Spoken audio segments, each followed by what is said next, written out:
조갑제 TV 시청자 여러분, 한국 사람은 모르는 메가드의 두 얼굴이라는 이 시리즈 방송을 계속하고 있는데 이번에 네 번째입니다. 네 번째인데 그냥 편안한 마음으로 들어주십시오. 이게 옛날 이야기니까. 그러나 오늘의 의미가 있습니다. 우리가 1948년 8월 15일 날 대한민국을 세운 이후에 지금까지 69년 동안 살아오면서 세 번의 결정적인 위기가 있었습니다. 나라가 망하느냐 흥하느냐. 그때가 언제냐? 첫 번째는 1950년 6.25 남침을 당한 이후 한 3개월 동안입니다. 그때는 미국을 주축으로 한 유엔군이 파병하고 국군이 비록 후퇴는 하지만 항복하지 않음으로써 이승만과 트루먼의 위대한 지도력에 의해서 우리가 낙동강에서 방어망을 치고 인천 상륙작전으로 적의 배후를 침으로써 극복할 수가 있었습니다. 그 다음 두 번째입니다. 그것은 1950년 11월 말에서 1951년 3월 중순까지의 약 100일간입니다. 11월 말에 북진하는 유엔군을 향해서 약 30만의 중공군이 반격을 하니까 유엔군, 주로 한국군, 미군, 영국군이 무너져 버렸습니다. 총퇴각이 시작되었습니다. 그 퇴각하는 유엔군을 따라서 북한 주민들도 남쪽으로 내려오기 시작하면서 이 민족의 이산가족이라는 민족의 비극이 시작됐습니다.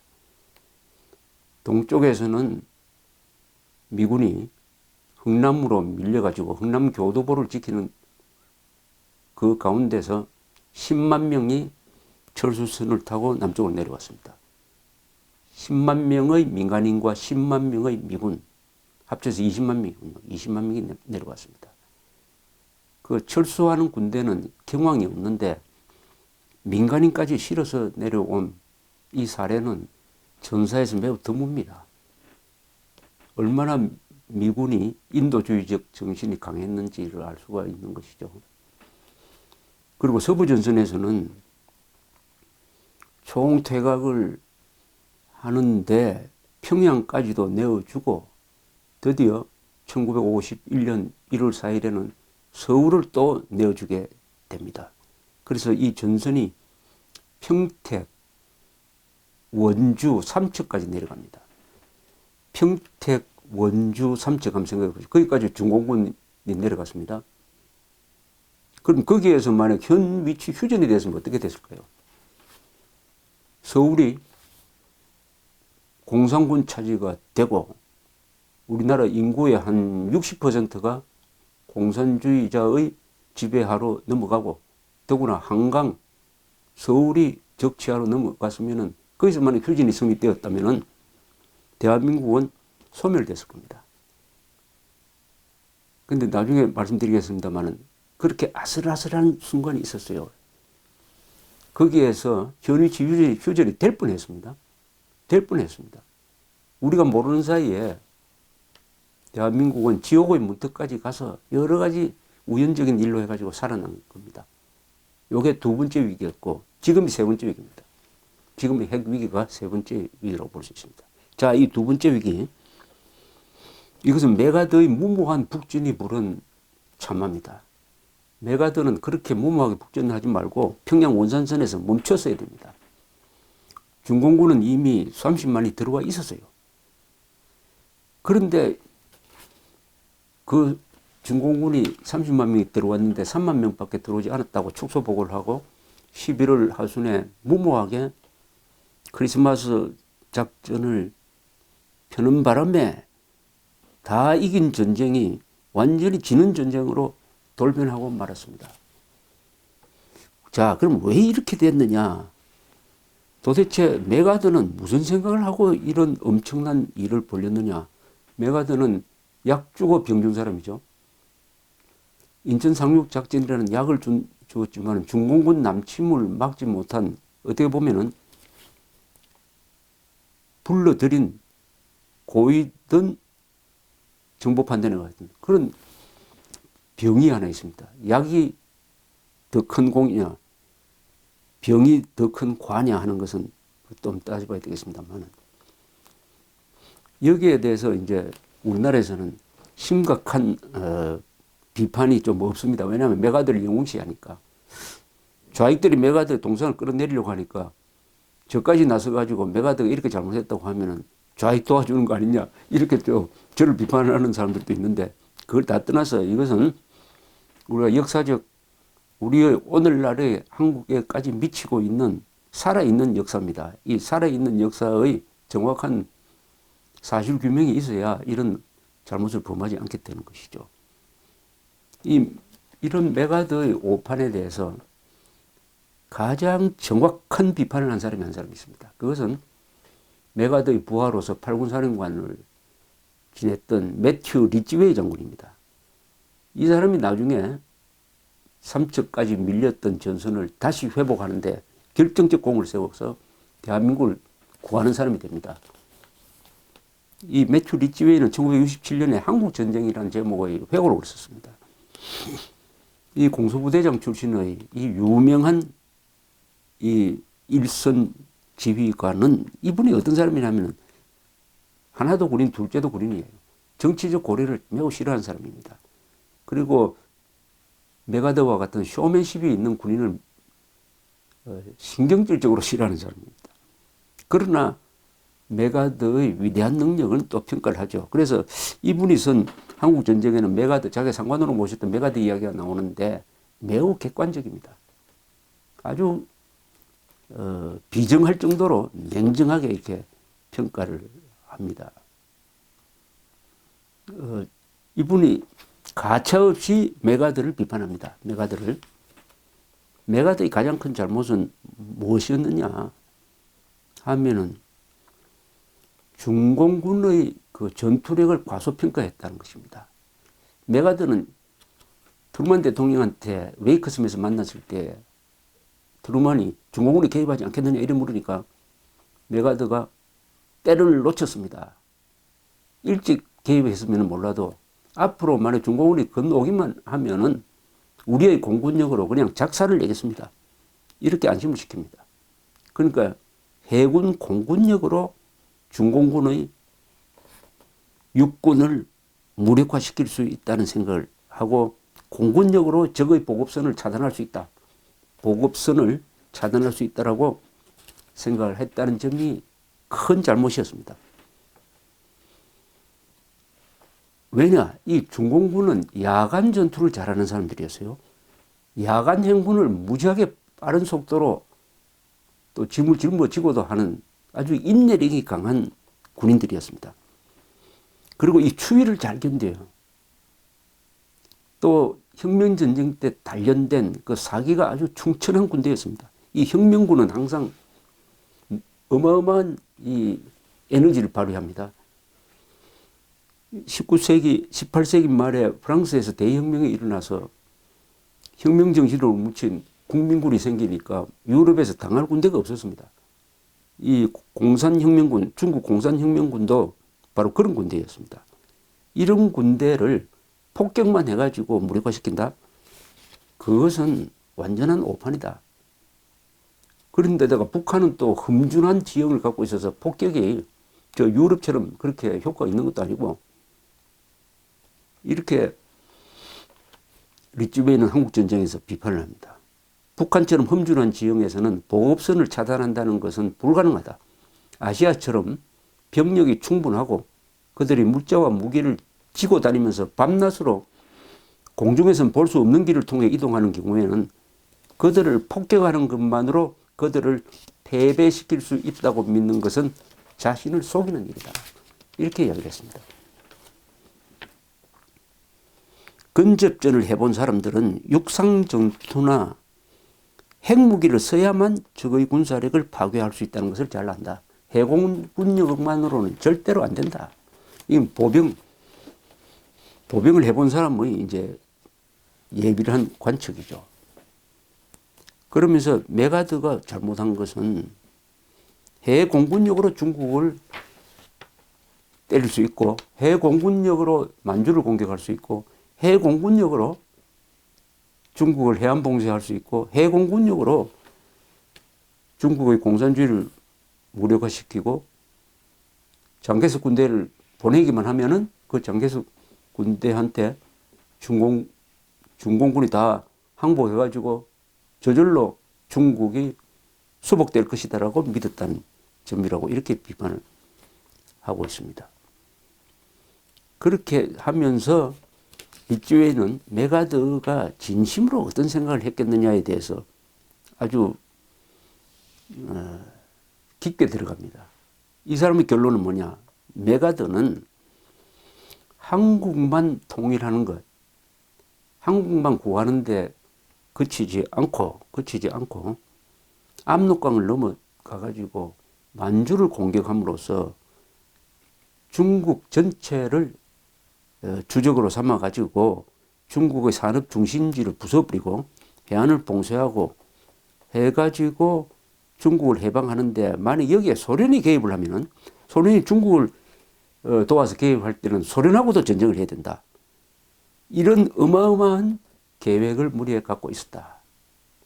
그러니까 한국의 통일이 목적이 아니라 한국을 미끼로 삼아가지고 중국을 전쟁에 불러들여가지고 그 중국을 때리고 소련이 가담하면 소련까지 때려가지고 그냥 이 붉은 세력인 붉은 용이라고 볼 수 있는 성경에 나오는 말대로 이 공산주의를 없애버리는 것이 꿈이었다. 어마어마한 꿈이었다. 그래서 전쟁을 두려워하지 않았다. 그런데 문제는 미국의 입장에서는 당시에 병력이 135만 명밖에 안 되는데 한국에 한 30만 명, 유럽의 대부분을 보내고 예비 병력이 일개 전투사단밖에 없었습니다. 미국 본토를 지키는 전투사단이 하나밖에 없었어요. 그러니까 이런 거창한 꿈을 가진 메가드를 도와서 정원군을 보낼 군대가 없었습니다. 그러니까 메가드는 워싱턴의 현실은 생각하지 안 하고 머리에 일종의 망상을 가지고 너무나 거대한 꿈을 꾸고 있었다. 이런 상황을 비판을 합니다. 리츠웨이는 1951년에 3월 달에 반격을 해가지고 3월 15일에 서울을 도로 찼습니다. 그때 리츠웨이를 말리지 않았으면 리츠웨이는 그 길로 북상을 해가지고 압록강까지도 갈 수가 있었어요. 중공군을 쫓아낼 수가 있었습니다. 그런데 문제는 그 뒤에요. 그렇게 하려면 약 10만 명의 전사상자를 각오를 해야 된다. 그 다음에 그렇게 한 다음에 압록강을 차지하면 어떻게 되느냐. 압록강 두만강을 차지하면 이걸 지킬 수가 있느냐. 리츠웨이나 당시에 트루먼 행정부는 지키는 게 불가능하다. 전선이 너무 길고 산악지대고 이걸 지키려면 그게 수십만의 군대를 항상 주둔시켜야 되는데 그렇게 하다가는 유럽을 소련에 빼앗기게 된다. 그러니까 휴전선, 지금의 휴전선에서 멈춰라. 더 북쪽으로 가지 마라. 이렇게 결정한 것이 합리적이고 메가드의 맹목적인 북진은 미국이 가지고 있었던 군사력의 한계 때문에 오히려 불가능했다. 이런 이야기입니다. 이것은 이제 메가드의 이 심리를 추측한 겁니다. 그때 리츠웨이가 뭐 메가드 가슴속으로 들어간 것도 아니고. 자, 그 뒤부터 이제 메가드가 왜 중공군이 개입할 것이라는 여러 가지 정보를 무시하고 북진을 했느냐. 그것도 한 번 실수한 것도 아니고 여러 번 실수하면서 했느냐에 대해서 구체적인 이제 정언이 나오기 시작을 했습니다. 이 구체적인 정언 중에서 가장 중요한 정언은 당시에 미국 국무부의 기획실장으로 있었던 폴 H. 니츠라는 사람이 쓴 히로시마로부터 글라스노스트까지라는 회고록이었습니다. 이 폴 니츠는 굉장히 유명한 사람입니다. 소련에 대한 기본적인 전략 문서인 NSC 68이라는 문서를 만들어 가지고 소련에 대한 장기적인 전략의 이 설계도를 쓴 사람입니다. 냉전이 끝나고 나니까 폴 리츠가 만든 NSC-68이라는 문서에 의해서 미국이 냉전에서 이겼다는 평가까지 나올 정도입니다. 말하자면 아주 머리가 좋은 분이죠. 이분이 그 회고록에서 당시에 국무부 실장이었어요. 정책기획실장인데 이런 대목의 글이 하나 있었습니다. 폴리츠가 지금 이야기하고 있습니다. 내 책상에 올라오는 메가드의 교신 감청 자료에 의하여 메가드의 진정한 목표는 중국으로 전쟁을 확대시켜가지고 모택동을 몰아내고 장개석을 복귀시키려는 것임을 알게 되었다. 메가드가 매우 위험한 방향으로 가고 있음이 확실했다. 나는 언젠가는 트루만 대통령이 메가드를 해임해야 할 것이라고 결론 내렸다. 그 일이 아무리 인기가 없고 어려울 일일지라도 이런 대목이 있었어요. 제가 다른 자료를 찾다가 트루만 도서관에 들어가니까 거기 오랄 히스토리, 그러니까 구술 역사 자료라는 난이 있었습니다. 거기 보니까 폴 리츠가 1975년 8월 6일에 더 회오록보다 더 상세한 증언을 한 대목을 제가 발견을 했습니다. 인터넷에서. 그걸 한번 읽어드리겠습니다. 이걸 읽어드리면은 메가드가 어떤 생각을 했느냐를 알 수가 있습니다. 맥킨지라는 사람이 질문을 합니다. 이 오랄 히스토리는 고관을 지낸 사람들이 퇴임한 이후에 역사 자료로 남겨놓기 위해서 녹음기를 가지고 간 분한테 쭉 며칠 동안 구술을 하는 겁니다. 그거 읽어보면 정말 재밌습니다. 그 학자들의 논문을 쓸 때 뭐 아주 잘 인용되는 겁니다. 오랄 히스토리. 우리나라도 지금 국가기록원이 그런 작업을 하고 있습니다. 맥킨지라는 사람이 이렇게 질문합니다. 폴 리츠한테. 38선을 넘는다는 결정을 하고 북진이 시작되자 전혀 새로운 문제가 제기되었습니까? 물으니까 그렇습니다. 폴 리츠는 이렇게 얘기합니다. 38선을 넘어 북진하는 기간에 뭔가 잘못되고 있다는 깊은 걱정이 생겼습니다. 사실은 중국군이 우리 군을 기다리고 있었습니다. 중공군이 개입한 증거가 드러나고 청천강에서 우리가 공세를 펼칠 때까지 5주가 지나갔습니다. 이 5주 동안 메가드 장군은 모든 것이 잘 되어 간다고 우리에게 보고를 하였지만 우리의 입장에서는 잘 되어가는 것 같지가 않았습니다. 우리를 하면 국무부입니다. 우리는 마샬 국방장관을 통하여 메가드에게 북진을 중단하고 방어력을 강화하고 증강하기를 명령하도록 만들 수도 없었습니다. 그는 두 방향으로 병력을 분산시켜 진격을 하고 있었는데 양쪽 군, 이 양군이라는 것은 하나는 서부전선, 동부전선, 서부전선에는 8군, 동부전선에는 10군단을 말합니다. 그 양군 사이에는 아무런 연결이 없었습니다. 메가드가 정말 위험한 짓을 하고 있었습니다. 이때 도쿄 주재 대사들의 외교 교신 기록을 읽어볼 수 있었습니다. 특히 스페인 대사가 메가드와 나눈 대화를 보고한 내용을 읽어보고는 그가 직접 보내오는 보고에서는 볼 수 없는 메가드 장군의 진정한 의도에 대해서 정확한 판단을 하게 되었습니다. 이 뭐냐면 도쿄에 있는 여러 대사들, 그때 메가드는 국동군 사령관으로서 전후 일본을 통치를 하고 있었습니다. 그러니까 일종의 국가 원수예요. 그러니까 메가드가 동경에 있는 다른 대사들하고 나누는 대화 자체를 도청했다는 뜻이 아니라 대화를 나누고 나면은 이 대사는 오늘 메가드를 만났더니 이런 대화를 나누었습니다 하고 본국에 보고를 합니다. 본국에 보고하는 것을 감청을 하는 거죠. 일종의 도청이죠. 뭐 어느 정보기관에 다 합니다. 도청을 해보니까 메가드가 스페인 대사한테 너무나 솔직하게 이야기하더라는 겁니다. 그 내용이 뭐냐. 이들 교신 감청 기록으로부터 메가드가 의도하는 것이 무엇인지를 완벽하게 알게 되었습니다. 그는 이 대목이 주관합니다. 그는 북한에서 완벽한 승리를 거두든지 중국이 개입할 경우에는 중국 본토로 전쟁을 확대하여 전쟁의 목적을 모택동의 축출과 장개석의 복귀로 변경한다는 것이었습니다.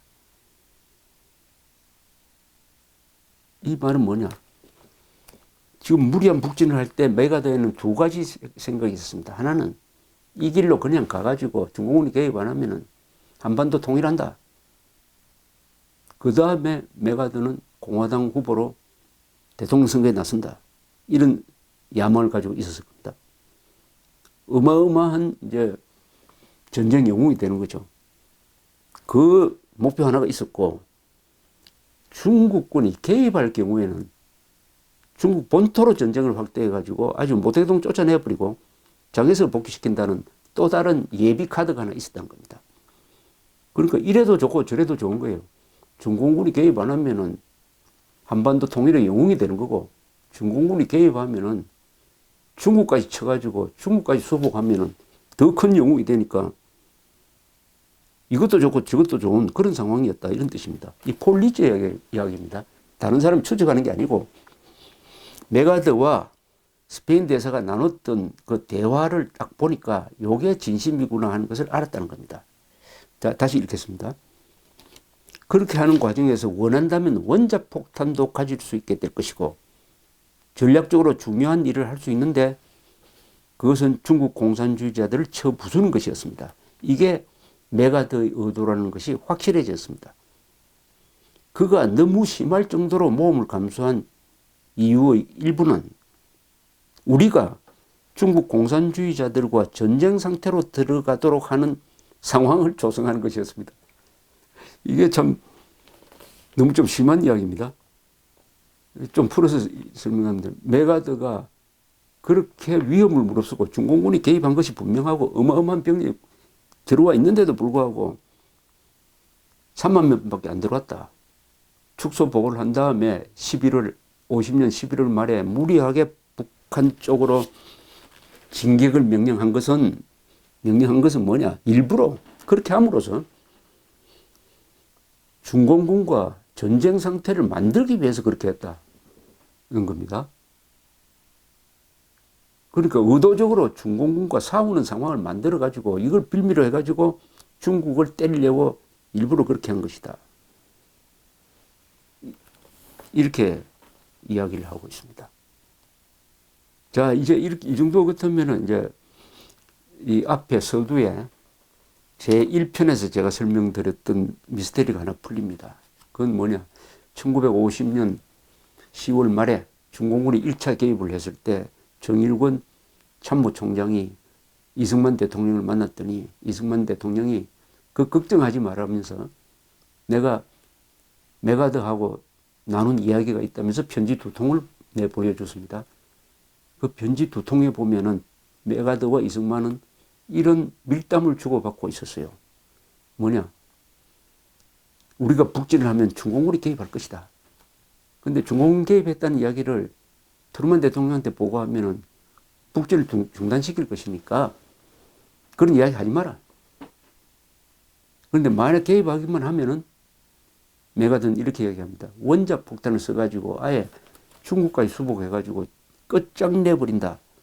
이런 이야기를 두 사람이 주고받았다는 그 편지를 정일권 총장이 보고 그걸 기억했다가 자기 회고록에 실었습니다. 이거하고 폴 리츠의 이 확실한 정보에 판단한 근거를 합치면 같습니다. 그러니까 그 결론은 뭐냐? 메가더는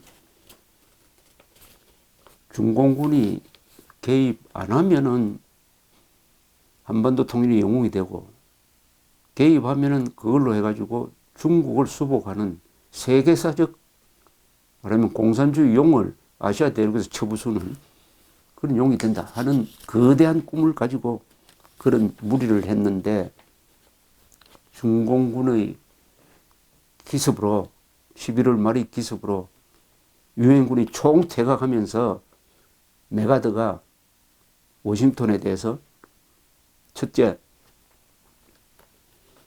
장개석 군대를 한국에 투입을 하자. 장개석 군대를 중국에 상륙시키자. 정원군을 보내달라. 만주를 폭격하자. 중국을 해안 봉쇄하자. 이렇게 요구를 하는 것입니다. 하나도 들어줄 수가 없어요. 트루만으로서는. 그러니까 거기에 대해서 메가더가 또 다른 비장의 카드를 꺼냅니다. 그렇다면 좋다. 한국을 포기하자. 이런 식으로는 싸울 수가 없다. 한국을 포기해야 된다. 한국을 포기하고 일본만 지키자. 이렇게 외통수를 지르는 겁니다. 이러니까 화가 나기도 하고 답답해진 트루만은 그는 꼭 참고 그러면 안 된다. 한국을 포기하면은 우리를 믿고 싸웠던 한국 사람 다 죽는다. 미리 포기하지 말고 저 금강선까지 밀려오면은 그때는 철수해도 좋다. 싸워라. 철수하기 전에 끝까지 싸워봐라. 이렇게 나오는 것입니다. 그 사이에 팔군 사령관이 죽고 후임 팔군 사령관으로 온 리찌웨이가 전열을 딱 가다듬어 보니까 자신이 있습니다. 메가더는 이 병력으로는 중공군을 막을 수 없다라고 계속 우는 소리를 하는데 리찌웨이가 와서 현장 시찰을 팔군을 딱 점검해 보니까 반격이 가능하다는 판단을 했습니다. 반격하겠다, 할 수 있겠구나. 그래서 1950년 1월 15일 반격을 하기 전에 1개 연대, 미국 25사단의 1개 연대를 이른바 위력 순찰이라는 게 있습니다. 위력 수색. 1개 연대 병력을 보내봅니다. 한번 시험 삼아 저 평택 북쪽으로 보내보니까 거기에 중공군이 있지 않고 한참 봐서 중공군이 있는데 그 중공군과 싸워보니까 중공군이 간단히 무너지더라. 이거 중공군이 무서운 줄 알고 싸워보지도 안 하고 한 달여 동안 도망을 왔는데 이 실제 전투를 해보니까 중공군은 별거 아니구나 하는 자신감을 갖게 됐습니다. 그게 1월 15일입니다. 그 시점을 기점으로 해가지고 미 8군, 리찌웨이 이런 사람들이 자신감을 갖게 되고 이게 워싱턴에 전해지는 바람에 아, 메가더가 보고하는 것과 달리 그렇게 상황이 나쁘지 않겠구나. 그럼 한국을 포기할 필요 없겠구나. 뭐 원자폭탄 쓴다든지 하는 이런 무리수를 안 둬도 되겠구나. 휴전선까지 38선까지는 올라갈 수 있겠구나 하는 판단을 하게 되는 것이죠. 그 순간부터 워싱턴에서는 메가더에 대해서 신임을 철회하게 됩니다. 아, 메가더 말은 믿을 수가 없다. 중공군 개입에 대해서도 오판을 했는데 이거 메가더가 말하자면 워싱턴에서 신용이 떨어져 버립니다. 미국 역사상 가장 화려한 경력을 가진 70대 노장의 신용이 워싱턴에서 떨어지게 됩니다. 그 대신 누구를 믿게 되느냐? 리찌웨이를 믿게 됩니다. 리찌웨이 8군 사령관을 믿게 되는 것입니다. 오늘은 여기까지 이야기 드리고 이 다음 이야기는 1951년 1월 13일에서 1월 17일까지 이 4일 동안 대한민국 운명이 우리가 손을 쓸 수 없는 상황에서 지옥의 문턱까지 갔다가 살아 돌아오는 그 외교의 내막에 대해서 말씀드리겠습니다. 감사합니다.